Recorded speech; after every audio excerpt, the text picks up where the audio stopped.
안녕하세요. 광교고입니다. 미국이 또 금리를 인상했습니다. 연초에 0.0에서 0.25%이던 금리가 3.25%가 됐습니다. 6개월 만에 3%를 올린 겁니다. 전례 없이 굉장히 빠르게 올리고 있는 거고요. 지금 전 세계적으로 인플레이션이 심하기 때문에 어쩔 수 없는 고육지책입니다. 그 인플레이션이 경기 침체보다 더 나쁘다는 거죠. 그건 이제 경제학자들이 오래 연구를 해보니까 인플레이션이 발생하면은 이게 이제 경제가 악순환에 빠진다는 거죠. 계속해서 이쪽이 올리면 저쪽도 올리고 저쪽이 올리면 또 저쪽도 올리고 그래서 계속 그 악순환이 계속되기 때문에 경기 침체보다 인플레이션이 더 나쁘다는 가정하에 이렇게 올리고 있는 겁니다. 현재 우리나라 기준금리는 2.5%고요. 다음 그 금융통화위원회는 10월 12일 날 있습니다.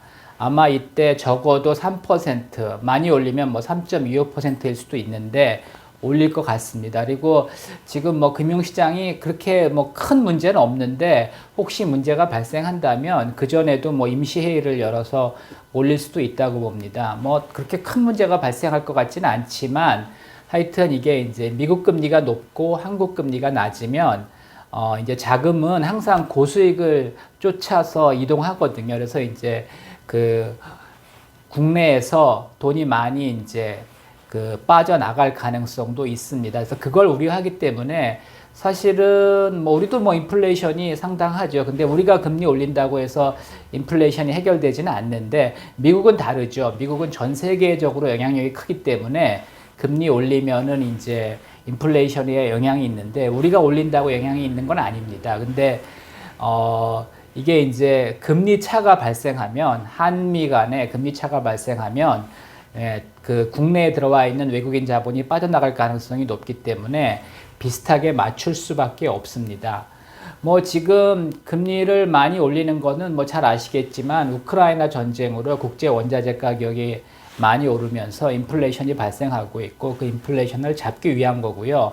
또 지금 전 세계적으로 기상이변이 심합니다. 지구 온난화로 인해서 기상이변이 심하다 보니까 지금 농산물 작황이 안 좋고 농산물 가격도 지금 물가에 엄청난 영향을 미치고 있습니다. 그 다음에 이제 코로나로 공급망이 붕괴되면서 이제 원가가 많이 올라가는 그런 부분도 있죠. 그리고 이제 요거는 우리나라가 주로 문제가 되는 건데 사실은 문재인 정권 5년 동안 최저임금이 50% 정도 올랐습니다. 그러면서 임금이 오르면 다 오르게 돼 있습니다. 그래서 지금 자영업이나 식당이나 편의점이나 지금 다들 그 최저임금 때문에 굉장히 부담을 느끼고 있는 거고 연쇄적으로 오르고 있는 겁니다. 그리고 사실은 우리나라 농업이 거의 이제 그 외국인 근로자들한테 의해서 지금 우리나라 농업이 굴러가거든요. 사실 농촌 인구가 노령화돼 가지고 결국 외국인 노동자 없이는 그 농산물 생산이 불가능한 상황입니다. 근데 최저임금이 올라가다 보니까 외국인 근로자들도 올려줄 수밖에 없고 워낙 일당이 비싸다 보니까 그것이 결국은 농산물 가격에 반영될 수밖에 없고 농산물이 기초 물가입니다. 그러니까 그 원유, 그러니까 이제 휘발유죠. 휘발유나 경유, 이 농산물 이런 것들이 기초 그 물가입니다. 그래서 기초 물가가 오르면 다 오를 수밖에 없습니다.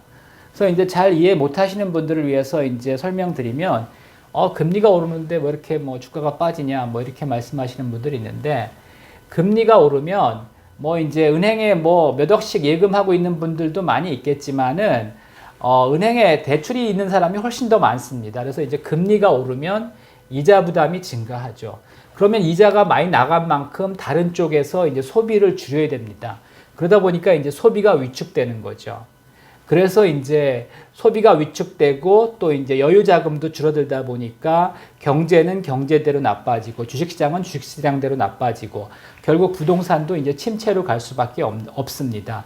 그리고 이제 금리가 오르면 그동안은 사실은 저금리라서 뭐 은행에 예금해봤자 이자 얼마 안 됐죠. 채권도 얼마 수익이 안 됐죠. 그래서 이제 채권이나 예금 쪽으로 돈이 안 갔는데 지금 뭐 이제 금리가 이제 3% 전후로 움직이니까 채권이나 예금도 이제 매력이 생겼죠. 그래서 이제 채권 예금 쪽으로 이제 돈이 많이 가고 반면에 이제 주식은 빠지는 거죠. 이게 상대적인 건데 뭐 채권 쪽으로 돈이 몰리면 주식 쪽은 돈이 빠지는 거고 부동산도 뭐 결국은 금리가 싸면 그 대출 받아서 부동산 사지만 요즘 같은 금리에 부동산 안 사죠. 최근에 이제 아파트 거래가 안 되는 것도 결국 금리 오르니까 뭐 대출 받아서 사야 되는데 금리 높으면 안 사죠. 일단은. 그리고 이제 부동산도 또 이제 사이클 상으로도 지금 약간 꺾인 상황이고 또 뭐 비트코인 이런 거 당연히 이제 돈이 많을 때는 뭐 이것도 한번 해보자 이렇게 생각을 하지만 뭐 유동성이 축소되면 이거 비트코인 살 돈 없습니다. 그래서 이제 이쪽도 이제 그 결국은 빠질 수밖에 없는 거고 특히 이제 주식 시장은 사실 그동안 주가가 상당히 고평가돼 있었습니다. 특히 이제 코로나 터진 이후 전 세계적으로 이제 양적 완화, 금리나 저금리가 되면서 주식시장이 폭등을 했었죠. 그러면서 이제 고평가, 뭐 버블도 있긴 있는데 전체적인 버블보다는 하여튼 고평가된 상황이었죠. 그래서 어떤 분들은 뭐 2000년대보다 더 심각한, 그러니까 IT 버블, 닷컴 버블 때보다 더 심각하다고 얘기하는 분도 있는데 저는 그렇게 생각하지는 않고요. 2000년 버블이 더 심했었고요. 하여튼 최근에 이제 저금리로 주가가 많이 오르면서 주식이 좀 고평가됐던 건 사실입니다. 그러다 보니까 지금 조정을 받고 있고요. 이게 이제 차트들을 보시면 아시겠지만, 제가 이제 이것도 이제 설명해 드린 영상이 있는데, 주가가 이렇게 오르다가 최근에 급등을 했습니다. 그렇기 때문에 이게 이제 조정이 상당히 오래 갑니다. 올 초가 피크였거든요. 그래서 저는 이제 지난번에 이제 영상에서도 이 주식시장 조정이 적어도 1년은 간다고 얘기했습니다. 그러다 보니까 뭐 아직 9개월밖에 안 됐고요.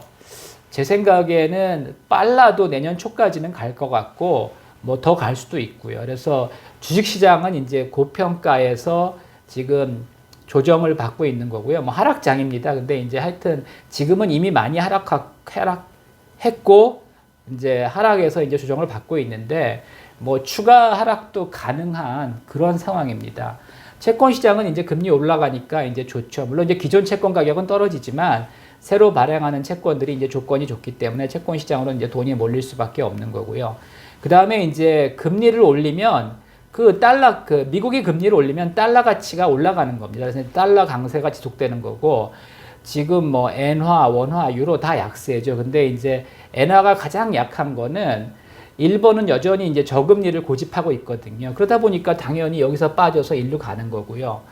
원화도 우리는 따라서 금리를 올리고 있지만 원래 좀 원화가 좀 불안한 그런 통화고 또 최근에 이제 달러가 강하다 보니까 이제 원화도 상당히 빠지고 있고 유로도 빠지고 있습니다.